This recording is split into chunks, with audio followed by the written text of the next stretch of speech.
If you're listening on YouTube or Rumble, smash the thumbs up button. That will help grow the show. That'll give a signal to all the algorithms out there to come and hang out with us as we talk about a bunch of different topics right now. You'll also see on YouTube there's a poll up right now talking about what you think the ramifications are for the first topic that we're going to be talking about. And Ross, we're going to be talking about this seemingly now impending endorsement from Robert F. Kennedy Jr. for Donald Trump.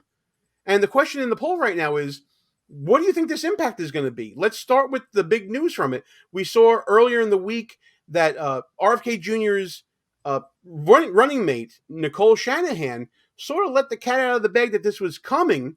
And she also let us know that she can't stand the DNC, which is very interesting to hear. But before we get to that, Ross, what are your thoughts on this endorsement? Game changer or no? Well, before we even get there, I was a little apprehensive about even believing it. You remember a couple of weeks ago, RFK, accepted a phone call from Donald Trump, and it somehow got recorded and somehow got released. And then, that supposedly was a mistake. And then I'm curious what your thoughts are on, do you think she was sincere? Was she authorized to even make that statement this morning? Was it accidental? Is it really letting the cat out of the bag, or is it a private discussion and she wasn't really authorized to say any of this stuff? Like, I would love Friday to happen because I think it is going to be impactful if it does happen. But I'm a little guarded. I'm not sure if it's going to happen. I believes it when I sees it. Well, Nicole Shanahan did this interview with Tom Bilyeu on YouTube. That's how I saw it anyway. A really good interview, about an hour long. I encourage you guys to go check it out. It's actually linked in this morning's video. You can check it out over there. I didn't get a sense that she was lying or holding anything back. In fact, I thought she was being too honest. I got a real sense of political naivete, Ross, from her. Sort of like Baby's first campaign, and there's all this idealized notion. I mean, we were both there back in the day. By the way, full disclosure, everybody, we both ran for office back in the late, I guess we'll call them the late aughts, right? Back in somewhere around 2008, 2009, 2010, in that range. We both got our asses handed to us because we decided to run as Republicans in the People's Republic of New York City. What a couple of nincompoops. But we were discussing this before the show. We both had this sense of optimism and idealism when we first decided to run for office. I know it was right before my 30th birthday that I decided to actually run, and then I ran when I turned 30. Let's talk about this a second. The political naivete of running for the first time that we see with Nicole Shanahan. What are your thoughts on that? Yeah, I mean, just like you said, when we ran for office, you want to believe that if you work hard and you meet voters and they figure out what you're for, they can't possibly vote Democrat down the line, because a lot of those people, right? You interact with them in your neighborhoods. You know the lives they live and what they actually think and believe. So once you think, all right, I'll run for office and I'll get these people to do the right thing and vote for me.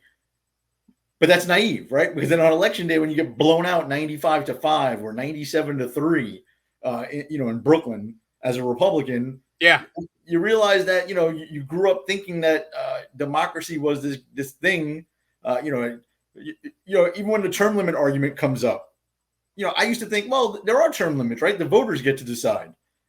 but that doesn't work when you have a bunch of drones or uninformed voters or people that just vote Democrat no matter what. So you're right. I sensed that in her as well. I think that she thought that they had some good ideas and that they can, go down the middle of the road and pull this off, or at least be competitive, or at least be given an opportunity to be competitive. And, she got a rude awakening. Oh, my sweet, innocent child. I want to go to a clip of Donald Trump right now. We're getting some comments in the show. The JD Club, not a fan of Donald Trump, and that's perfectly okay. We welcome all sorts of people, even the stupid ones. The endorsement of Donald Trump may have been worked out between the camps, but it's not being pushed by Donald Trump. In fact, during this interview that I found on Forbes, Donald Trump had not been asked publicly about his opinion about an RFK Jr. Endorsement or any sort of team up. Let's listen to this real quick. RFK, because just moments ago, his running mate said that they were considering endorsing you. Have you considered him for a role in the administration, and what role would that be? Well, we haven't, but I would love that endorsement because I've always liked him. Would you also consider putting him in the administration? You're asking me a very unusual question. I haven't been asked that question yet. I like him a lot. I respect him a lot. I probably would if something like that would happen. He's a very different kind of a guy, a very smart guy. And yeah, I would be honored by that endorsement, certainly. We got a great endorsement from Elon Musk, which I think meant a lot. And, we're leading with all of the lies and all of the everything. I watched last night, it was so sad when I looked at the lies talking about Charlottesville. Charlottesville is totally debunked, you know that. But when you talk about It all happened. Charlottesville happened. Biden said he ran because of Charlottesville. First, I love how Trump does this. This is singularly Trump. He's asked a question about RFK Jr.'s endorsement, answers the question, and then goes off on whatever the hell he wants to talk about. It's something that sort of every politician does. Trump does it in the most crude way, but probably in the most real way. Because he does have a lot of things on his mind he wants to talk about that he's never asked about. I got a lot of problems with you people. Now, you're going to hear about it. Yeah, and is he going to put him in his administration? That's kind of cart before the horse. Has he endorsed him yet? There's no doubt that phone call that got leaked a couple of weeks ago. Who knows what was really said in the extended version of that tape? I don't think we got to see the whole thing, right? There's a reason why Trump called him. And this might just be the logical, extension of what that call really was about. Yeah, absolutely. And the crazy thing is, all these news reports about the conversations that RFK was kind of doing, sort of playing kingmaker. They said he was talking to Trump. We now know that's been confirmed. And they said that the campaign was also talking to Kamala Harris's campaign. And that was debunked by Nicole Sheridan. I'm sorry, I keep making that mistake. Nicole Shanahan, the vice presidential running mate with RFK Jr. For some reason, I have a block on her name, and I had to do so much editing last night in the video that we put out this morning about Nicole Shanahan. I kept calling her Sheridan. It was so buffoonish of me. That's why I'm the chief buffoon here. You suck, you jackass. But the one thing that came out, and we were talking about her a moment ago, is that Shanahan is certainly a political neophyte. This was her first campaign. It was sort of baby's first campaign out. We've all had these moments if you've been in politics.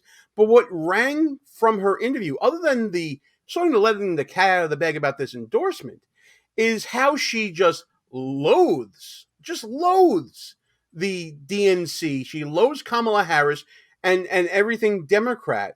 And while all this discussion about, well, we have two options. It's either we stay in the race and risk Kamala Harris winning, or we endorse Donald Trump and hope for the best. That was the big quote that came out of this interview. But this, to me, was even bigger because this sort of got into the inside baseball, the mindset of Nicole Shanahan, who, by the way, is a billionaire, is an attorney. She's a smart cookie. And when I saw this clip, and I want you to comment on this, Ross, as well, let me know whenever you want me to stop. This, to me, really gave me an insight into her way of thinking when it comes to the Democrats. I will say that Clear Choice, this PAC, this DNC aligned PAC that was created specifically to take us out, has spent millions of dollars to take us out. They have unfortunately turned us into a spoiler. And we don't want to be a spoiler. We wanted to win. We wanted a fair shot. The DNC made that impossible for us. They have banned us, shadow banned us, kept us off stages, manipulated polls, used lawfare against us, sued us in every possible state. They've even planted insiders into our campaign to disrupt it and to create actual legal issues for us. Back in the day, Ross, we called that black ops. You remember that stuff? Oh, of course. There was, for those of you who have never worked on a political campaign, you volunteered, you probably don't see a lot of this, but if you've ever been on the inside of a political campaign on the local level, state level, whatever level you're on, city, municipal, whatever it is, if you're really on the inside of this campaign, you see the dirty underbelly of politics, right, Ross? Yeah, of course. I, I but then you also think, oh, you guys see this comment. You guys see the comment. Hang on. We're being admonished. But go ahead, man. Go ahead. Yeah. Sometimes though, like when you're new too, you're paranoid and you think you have spies in your campaign and stuff. Like, I don't know if either campaign took these people seriously enough to invest time and money and effort into like going undercover to sabotage the RFK Jr. campaign. Like, I don't know if that was a real thing ever, even by the Democrats, to be honest with you, because the Democrats were, focused on lawfare. They were focused on keeping them off the ballot. They were very overt about it. They didn't. I don't think they really had to do much covert, activity. Well, we don't know. We're not on the inside like her. We don't know. So, I mean, we don't. But what would Biden have gotten? Like, maybe I don't know, because like the common knowledge now is that anyone who didn't like Biden but would never vote for Trump might have been thinking RFK Jr. But now that Biden's off the ticket, those people are going home to Kamala, right? So if anything, he hurts Trump more is what the conventional wisdom I think is now. So, and I think RFK Jr. and Shanahan here sees the writing on the wall that that's probably true, that they're hurting Trump more. I think she even says it at one point during this interview, if I'm not mistaken. Okay, well, listen, we do have one dissenter in the chat. I do want to discuss this comment here from the JD Club. And by the way, JD, this is all in good fun. You are free to disagree with us. We're happy to engage and have discussions with you. And I wanted to bring up this point that you're bringing up. Oh, man, you're wrong. The DNC is doing anything they can to stop Bobby because he's running on, I guess it's meant to be undoing. He says he's having keyboard problems, which is cool. We understand. So we're not going to get on you about grammar or anything like that. We're not those people. Because he's running on undoing government corruption, and the DNC has the DNC is more corrupt than Trump even. I think we agree with that. Listen, I think at some level, whether you're talking about nationally or if you're talking about it locally, there's varying degrees of corruption and cronyism when it comes to institutional politics. And I can say that from looking at it firsthand in the People's Republic of New York City. At least that's just my opinion of the entire situation. But do you think that's why the DNC is going after RFK Jr. because he's looking to undo corruption? Or do you think that he's simply not towing the party line and not singing in harmony with everybody else, and they just have to get rid of all dissent whatsoever? Yeah, Gene, I mean, just think about it logically for a second, right? The DNC, they have no policies, right? Kamala Harris still doesn't have a policy page on her website, right? So the DNC has no positions on any. You know what their positions are, right? They're afraid to actually tell us. But publicly, they really don't have any positions. Their own campaign, their party platform that they put out on the first day of the DNC mentioned Joe Biden 19 times. I didn't even proofread their own platform. Like, they're not the party of issues and policy. They're the party of power. That's all they care about, the DNC and the Democratic Party as a whole. Mm-hmm. They should just care about power for power's sake. They'll do whatever they have to do to keep it. They'll do whatever they have to do to get it. Chuck Schumer's talking about eliminating the filibuster again if they win, 2 houses of Congress and the presidency, which is why I said a couple of weeks ago, I think we should call his fucking bluff. If we get it, we should eliminate the filibuster and ram our agenda down their fucking throats. But we'll see if outside has the balls to do it. And just one observation I did make was that the JD Club, I believe, is the parent organization to the TDS Club. Like what you see so far? Go ahead and smash that thumbs up button. Also, leave us a comment and tell us what you're thinking. And don't forget to subscribe so you never miss another show. But let's get back to Nicole Shanahan here, because to me, like I said, this gives us an insight into her thinking about the DNC.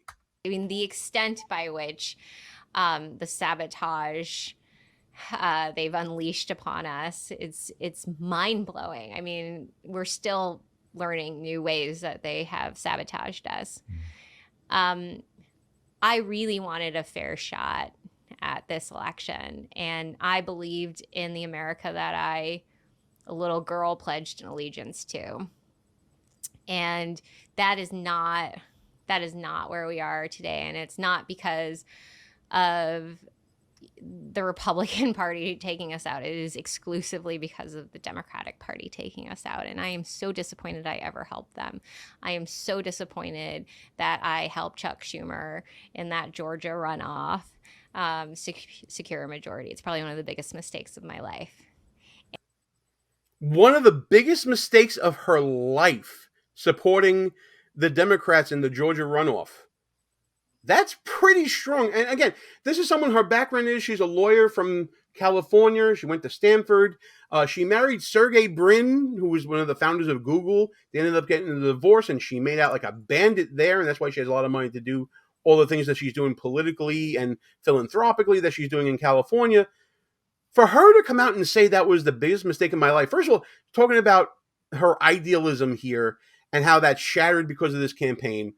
But Ross, that's pretty strong from someone who's a billionaire. I don't think you ever want to get a billionaire on your bad side. At least I don't.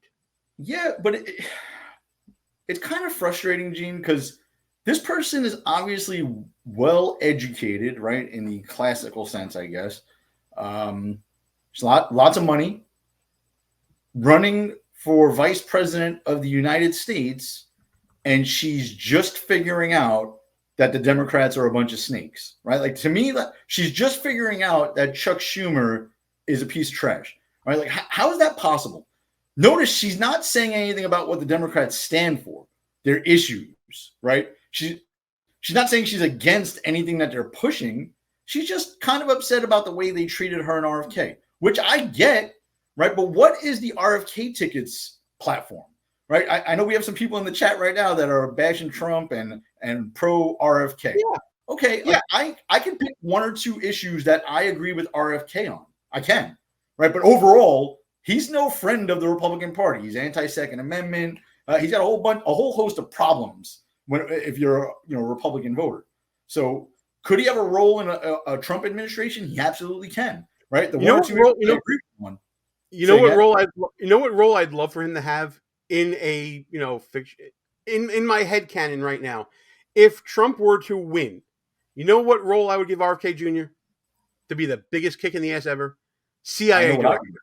Well, CIA director's one, or Health and Human Services, or FDA, or CDC. You know what I mean? You could give him a whole bunch. If he truly believes in his core issue, if he truly believes that the childhood vaccination schedule led to the uptick in autisms and other birth defects, then he should join forces with Trump and use Trump as a vehicle to get one of those coveted positions to actually affect change on his main platform plank. Right? This is a test to see if he really believes any of that stuff he's been pushing for the last few decades. And actually, Ross, that's something that Nicole Shanahan said in this interview that she gave to Tom Bilyeu, saying that Trump has been receptive to that campaign's ideas concerning chronic illness treatment, which I think has really perked up the interest in working with Trump.